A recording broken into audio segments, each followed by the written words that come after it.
Falar sobre o tema dessa noite, certamente vai parecer que estou chovendo no molhado, sabe?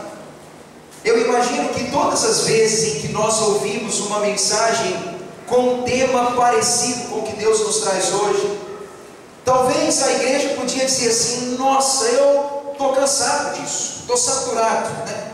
Já fui numa igreja tal, em outra igreja, onde eu vou, esse assunto parece falado, e ao invés de as pessoas se sentirem encorajadas com ele, parece que as pessoas veem nesse assunto mais uma prova do fracasso da igreja.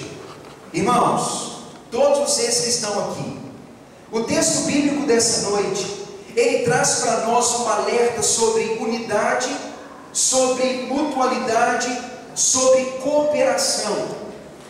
E aí, quando nós falamos de unidade, quando nós falamos de mutualidade, ou seja, interesse de um pelo outro e cooperação, talvez isso pode parecer assim uma daquelas coisas que a igreja fala e não vive de jeito nenhum. E alguém diria assim: ó, pastor, não me leva a mal, sua igreja não é perita nisso, e eu não conheço igreja nenhuma que vive isso. O povo da igreja fala de amor, fala de unidade, fala de cuidado, mas é cada um por si e Deus por todos, e vocês estão longe desse padrão. Pode ser até, irmãos, que muitos de vocês já tiveram experiências negativas de ver a igreja dando mau exemplo, de ver a igreja negligenciando seus fiéis, de ver a igreja não oferecendo o alimento básico, de ver líderes da igreja desdenhando os membros daquela igreja, e a comunidade que teoricamente é unida viver em uma desunião vergonhosa. Independente de qual seja a história, independente da experiência, irmãos, gravem isso no seu coração. Deus, Ele espera que todos os seus discípulos vivam e celebrem unidade. Unidade é um projeto de Deus para todas as relações dos homens. Unidade não é só o projeto de Deus para o povo que está na igreja. Unidade é o projeto de Deus para a família, é o projeto de Deus para o bairro, é o projeto de Deus para a cidade, é o projeto de Deus para o trabalho. O ideal de Deus é que os homens possam viver harmonizados, que possam viver associados e em cooperação diária. Será que você tem a alegria de dizer assim: pastor, eu dou graças a Deus porque eu tenho uma família unida, uma comunidade religiosa unida, no meu trabalho nós somos unidos, eu tenho colegas que andam de bicicleta, que andam de moto, que jogam futebol, eu tenho uma turma que está sempre comigo, eu me considero feliz de não estar sozinho no mundo. Se você tem isso, preserve isso. E toda pessoa que talvez por uma personalidade mais isolada, comece a ver na comunidade uma bênção de Deus.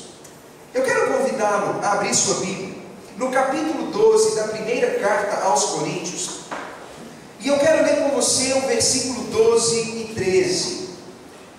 1 Coríntios, capítulo 12, nós vamos ler o versículo 12 e 13.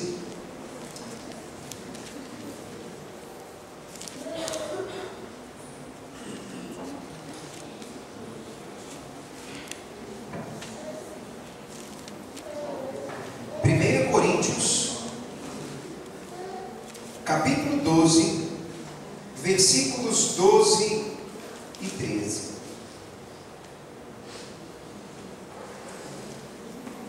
A palavra de Deus, através do apóstolo Paulo, diz o seguinte: porque assim como o corpo é um, e tem muitos membros, e todos os membros, sendo muitos, formam apenas um corpo, assim também é com respeito a Cristo. Pois em um só Espírito, todos nós fomos batizados em um só corpo, quer seja judeu, quer grego, quer escravo, quer livre, e a todos nós foi dado beber de um só Espírito, porque também o corpo não é um só, porque o corpo não é um só membro, mas muitos. Irmãos, na pessoa de Cristo, indivíduos diferentes são vistos em uma unidade. Na pessoa de Jesus Cristo, indivíduos são vistos como uma só coisa, uma unidade. Essa palavra que eu li nos 3 versículos, eles são muito claros quando dizem assim: da mesma forma que o corpo humano é a soma dos órgãos e dos membros, assim também é o corpo de Cristo ou a igreja. Quando nós olhamos para o nosso corpo, é óbvio para nós que nosso corpo é formado por vários membros e muitos órgãos diferentes, tem glândula, tem coisa que a gente nem imagina. Os adeptos da medicina ou da área das áreas médicas talvez vão falar assim: pastor, nem sabe o quanto tem, a complexidade que é isso. E Paulo, tendo uma compreensão limitada como a minha, ele vai dizer assim: pessoal, se você quer observar o plano de Deus para a igreja, pensa no corpo. O corpo tem partes diferentes, mas todo o corpo é importante. Nós não amamos uma pessoa só porque nós gostamos do olho dela. Eu não amo só os braços da minha esposa, ou a gente fala: nossa, eu amo o cabelo dela. Irmãos, não é assim. A nossa relação com o outro não se dá com apenas uma parte do que ela é. A nossa relação com o outro se dá com tudo, a soma do que a pessoa é. E é por isso que o apóstolo Paulo diz: da mesma forma que o corpo humano é a soma de todos os membros, assim também é a igreja de Deus. Deus vê cada discípulo, não importa quem ele seja, como parte de algo maior, que é chamado de igreja ou de corpo de Cristo.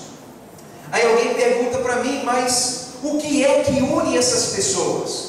Será que o que une as pessoas é o fato de que elas vão na Igreja Batista Livre Campo Alegre? Ou porque elas vão na Igreja Católica? Ou porque elas vão na Igreja Quadrangular? Ou na Igreja Metodista? Será que é isso que significa? Pessoal, esquece isso, não é isso que Deus está falando.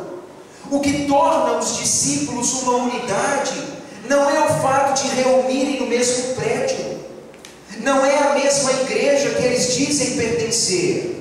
O que une os discípulos é o fato de que o Espírito Santo, ele habita cada discípulo de Cristo individualmente, e esse Espírito Santo, ele é o elemento que torna todos iguais e parte da mesma coisa, que bebem da mesma fonte, que recebem a mesma orientação, que têm a mesma direção e os mesmos objetivos. Pessoal, se nós fizéssemos uma enquete aqui, nós veríamos que nós somos de cidades diferentes, épocas diferentes, e que talvez na nossa vida nós nunca imaginaríamos que no dia 15 de dezembro a gente ia estar num prédio lá em Lafayette, reunido com um monte de gente ouvindo da Bíblia. Eu não imaginei isso jamais, e provavelmente você não imaginaria que ia estar vivendo isso hoje. Mas sabe o que é bonito da igreja? É poder observar aqui o fato de que somos discípulos de Cristo, e que o Espírito Santo guia a minha vida, da mesma forma como Ele guia você que é discípulo de Cristo. Ele tem nos aproximado, e nós temos algo em comum. E quando nós estamos aqui olhando para o rosto um do outro, nós temos algo em comum, que é muito além das coisas da vida. É mais do que time de futebol, partido político ou cidade de Natal. É mais. Nós buscamos o mesmo Deus, temos o mesmo Espírito, somos guiados na mesma direção, e o Espírito Santo de Deus, como o apóstolo Paulo disse, em um só Espírito, todos nós fomos batizados em um só corpo. Igreja, quando Paulo diz que nós fomos batizados com o Espírito Santo, é uma ideia dupla. É a ideia de que o Espírito Santo foi colocado dentro de mim, mas a ideia também de que o Espírito Santo me coloca dentro da comunidade de discípulos. A palavra batizar significa mergulhar. E quando Paulo usa a palavra mergulhar, quando fala do Espírito Santo, ele está dizendo assim: o Espírito Santo foi mergulhado por Deus dentro de cada discípulo, e o Espírito Santo mergulha cada discípulo na comunidade onde os discípulos estão, que é a igreja de Jesus Cristo. Nessa noite, eu quero dizer para vocês que esse corpo de Cristo, ou igreja de Cristo, não leva em consideração se você é judeu, se você não é judeu, se você é escravo, livre, se você é negro, branco, rico, pobre, status elevado, status nenhum. Isso não faz a menor diferença. No corpo de Cristo, essas diferenças não fazem nenhum sentido. Todos são feitos uma unidade quando se tornam discípulos. Irmãos, deixa aqui eu falar uma coisa que sempre me chama a atenção. A igreja de Jesus, quando falo igreja, estou falando todos os discípulos, eles sempre causaram um espanto nas pessoas que viviam em volta, por causa da unidade que tinha. Se você tiver curiosidade de assistir filmes que falam lá dos tempos de Jesus, do Império Romano, se você ler livros ou procurar saber, você vai identificar logo que por mais que os imperadores romanos, que crucificaram Jesus e mataram apóstolos, que por mais que eles odiassem os cristãos, eles sempre se maravilhavam da unidade dos cristãos. Eles se maravilhavam de ver que aquele grupo que seguia o tal de Jesus Cristo, eles amavam as viúvas, eles amavam os pobres, eles amavam as pessoas que ninguém amava. Eles tinham um cuidado especial com essas pessoas. E mesmo quando nobres se tornavam parte daquela comunidade, os nobres e os pobres eram tratados da mesma forma. Perdoem quando digo, a igreja sempre chamou atenção pelo tratamento igualitário que ela dava, pelo menos na sua origem. Hoje talvez nós nos esquecemos disso. Talvez haja nas igrejas cadeiras especiais, ou aí, ou no altar da igreja, para os nobres. Aqueles que são melhores, aqueles que são mais ungidos. A igreja hoje talvez dá uma grande distinção para aqueles que dão altas ofertas, ou para aqueles que têm um status elevado. Provavelmente, qualquer nobre que chegasse na igreja, prefeito, vereador ou alguém de destaque, ganharia rapidamente um lugar na tribuna, no púlpito da igreja, e ele poderia fazer um discurso só porque é um nobre, quando talvez aqueles pobres e simples não tenham o menor valor. Eu disse isso semana passada e repito: quem faz isso não é igreja. Quem faz isso não é discípulo. Qualquer igreja que pratique isso não tem o Espírito Santo e não sabe qual é o projeto de Deus. Discípulo é discípulo. Não há divisão e nem grupos. Não há distinção de classes. Cuidado, irmãos. Eu apelo a vocês nesse sentido. Guarda o seu coração para nunca fazer distinção. Jamais na sua vida chegue a dizer assim: olha, esse ou aquele nunca vai ser um discípulo. Ah, mas aquele lá, aquele é ladrão, aquele é viciado, aquilo bate na esposa, aquilo é mentiroso, aquilo dá nó na água, aquilo é terrível, nunca vai ser discípulo, é falso. Irmãos, cuidado com isso. É da nossa natureza humana emitir juízo sobre as pessoas. Quantas vezes nós analisamos as pessoas dizendo assim: ah, esse é de Deus, mas aquele não é de Deus. Aquele é muito consagrado a Deus. Ah, mas aquele é mentiroso, aquele só vai na igreja porque é interesseiro. Cuidado com isso, irmãos. Deus não gosta disso. Deus não aprova isso. Deus ama os discípulos, e é só Deus quem sabe quem é um discípulo de verdade. Seria eu capaz de conhecer todos os discípulos? Será, irmãos, que nós compreendemos a mente de Deus e podíamos dizer que Deus quer esse ou aquele não.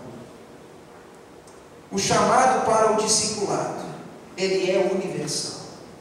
Irmãos, Deus disse aos apóstolos: ide por todo o mundo, não deixe nenhum lugar de fora, vocês devem ir ao mundo todo. Existem 200 países, leva o evangelho em todas as partes do mundo, prega o evangelho a todas as criaturas, e qualquer pessoa que crer em Jesus e for batizada, essa pessoa é salva e discípula de Jesus Cristo.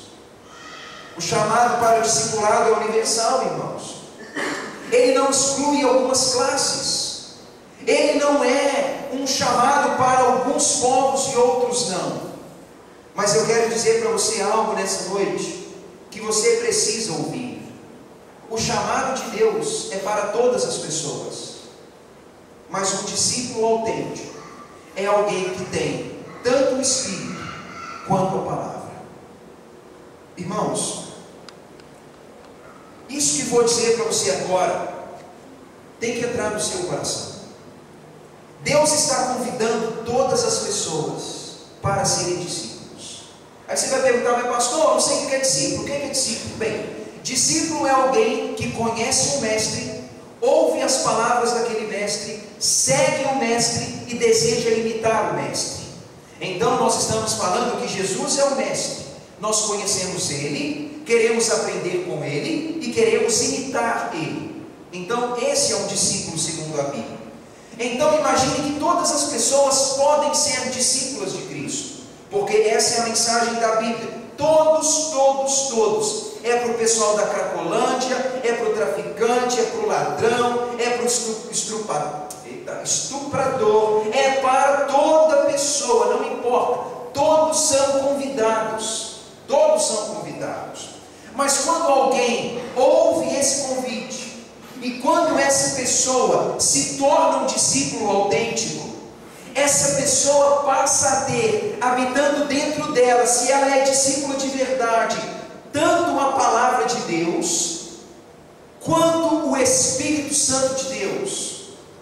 Aí a pergunta que faço é: seria possível um discípulo de Jesus, autêntico, continuar vivendo como se nunca tivesse conhecido a Cristo? Será que um discípulo de Cristo é como uma pessoa qualquer? Alguém perguntaria a mim: pastor Tiago, será que quando alguém se torna discípulo de Cristo, a vida dele continua a mesma vida de sempre? Será que alguma coisa muda? É a mesma coisa? Eu vou te responder essa pergunta com 2 textos bíblicos. Avance algumas páginas ao segundo livro de Coríntios, ao capítulo 3, e leia comigo o versículo 17 e 18, e deixo a palavra ela mesma falar, tá bom? 2 Coríntios, capítulo 3, versículo 17 e 18.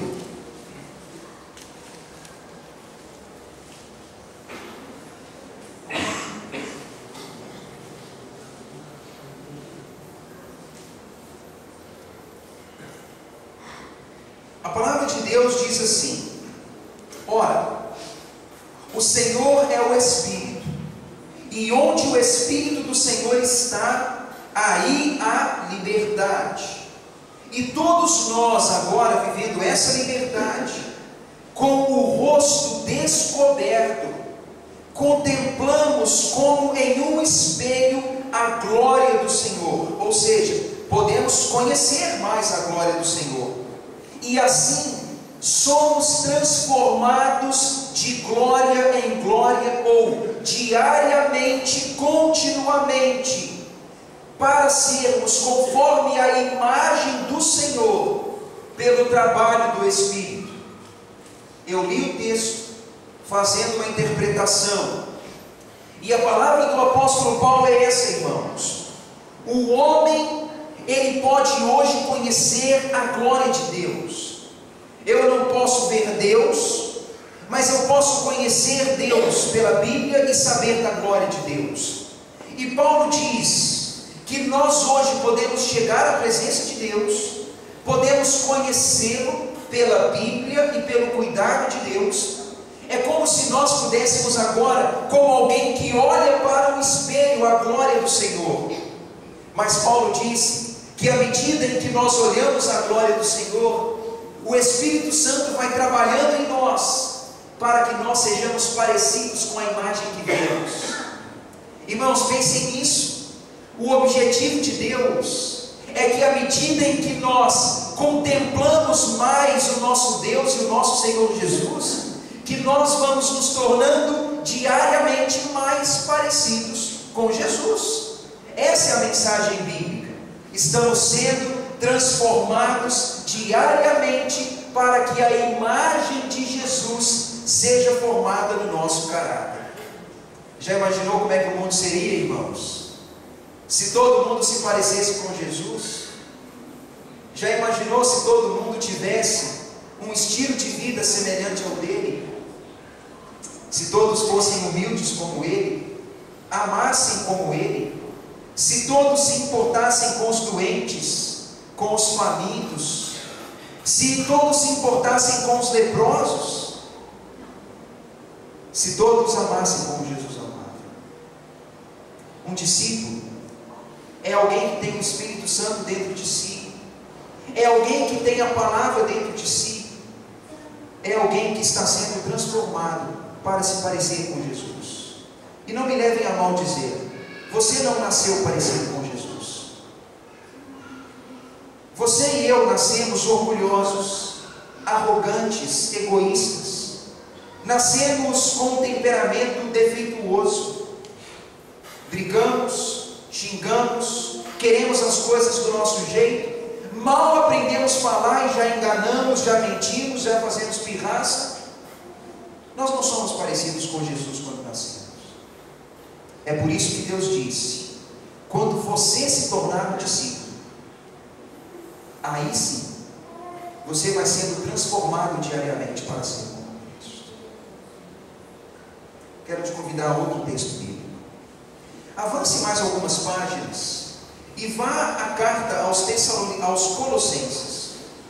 E vá ao capítulo 3. Você vai andar umas 8 páginas talvez. Colossenses capítulo 3. E leia comigo a partir do versículo 5.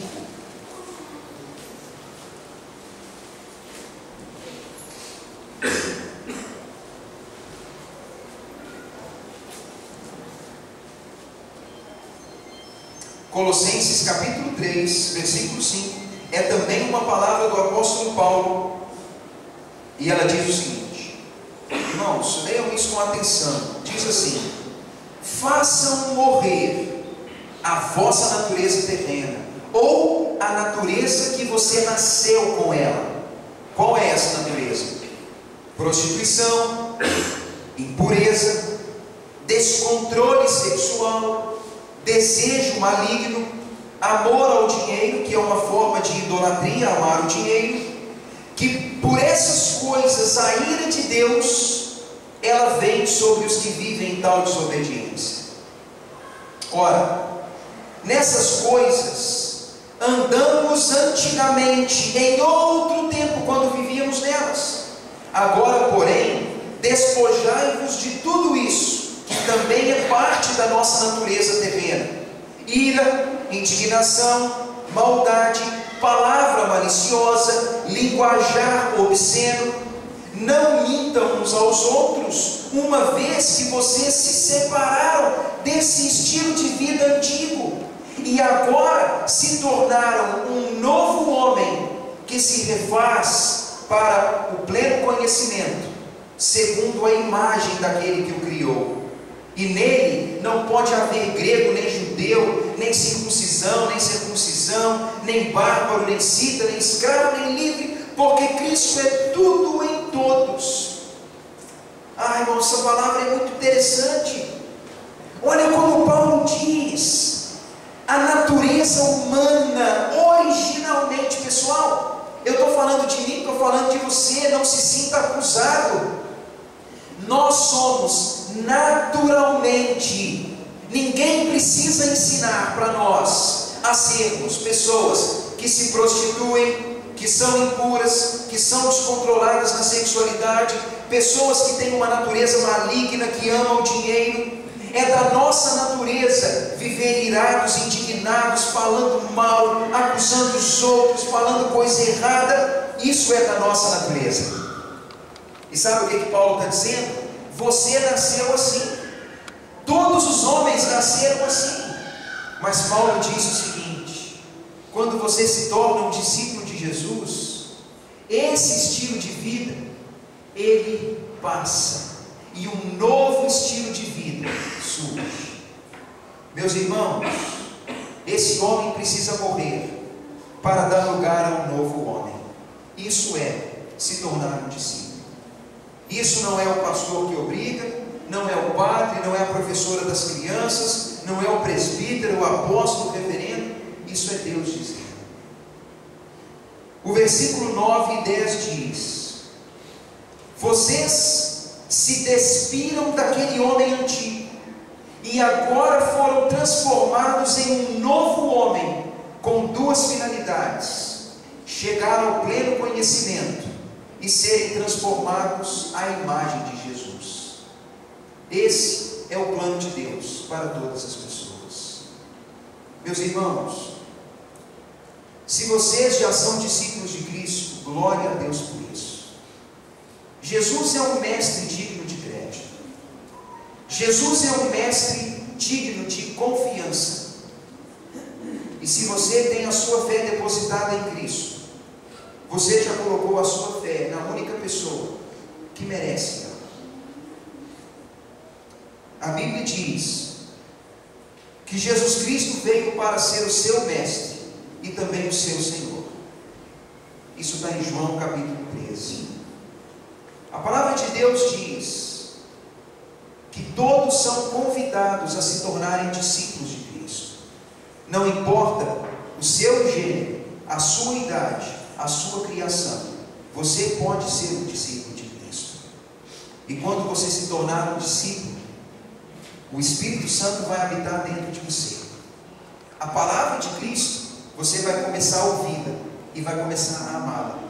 E tudo isso vai trabalhar para te transformar todos os dias em uma pessoa melhor do que aquilo que você é hoje. Aí você diz: poxa pastor, eu já sou muito bom, né? Eu sou um cidadão ótimo. Você pode ser um ótimo cidadão, mas aos olhos de Deus, nada que a gente faz poderia deixá-lo assim: oh, ele é bom, hein? Ele paga o IPTU, a CEMIG, ele faz direitinho, né? Ele não estaciona na vaga de idoso, ele paga as contas, ele põe comida em casa. Ah, mas ele é uma pessoa boa. Irmão, você acha que surpreende Deus? A Bíblia fala que aos olhos de Deus, as nossas práticas de justiça, elas são como um pano sujo, não é nada. Um caráter transformado é como o de Jesus, irmãos. Jesus fazia mais do que isso, porque Jesus era movido por uma humildade tão grande, era movido por um amor e um altruísmo tão grande. E é isso que Deus quer fazer com cada pessoa. Deus quer nos transformar para sermos mais parecidos com Jesus. Não apenas pessoas que fazem as coisas certas, mas pessoas que têm a motivação certa. Entende como é diferente isso? Que eu posso fazer o certo, eu posso pagar a conta, mas blasfemando de todo o coração. Eu posso botar a comida em casa, mas reclamando que eu não queria comprar aquilo que a patroa quer, que eu queria juntar o dinheiro para pescar. Eu falo: é caro. Aí a gente fala: eu não queria fazer isso. E a gente faz, até faz, mas faz com a motivação errada. E Deus não quer isso, irmãos. Jesus faz o que faz com a melhor das motivações. Um discípulo, ele vai sendo transformado para ser como Jesus. Hoje, você pode ser um discípulo. E se você se tornar um discípulo, vai ser parte da comunidade de discípulos. Esse é o plano de Deus. Eu tinha muito mais para falar, viu? Vocês podem perceber que meu papel era grande, mas eu não vou falar mais, né? Nosso horário já avançou e vou deixar um pouco para a semana que vem, né? A gente tem anos e anos para falar ainda, então não tenho pressa. Mas eu quero terminar dizendo para vocês isso. A intenção de Deus é a coletividade. A missão, ela é universal, mas a responsabilidade é individual. O plano de Deus envolve a coletividade. A missão que Deus colocou diante de nós, ela é para todas as pessoas, mas você tem uma responsabilidade.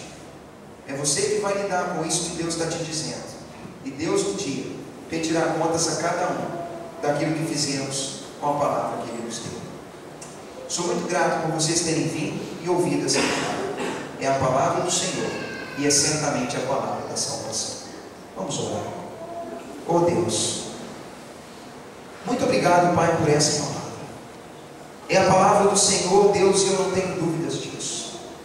Essa palavra, Pai, ela não sai do nosso coração e da nossa intenção como se nós fôssemos as pessoas que manipulam ela. Deus, ajude cada um a entender que nós somos convidados a nos tornar discípulos. Planta essa semente no coração de cada pessoa que está aqui e nos convence de que ela é a palavra do Senhor. Graças te damos, em nome de Jesus.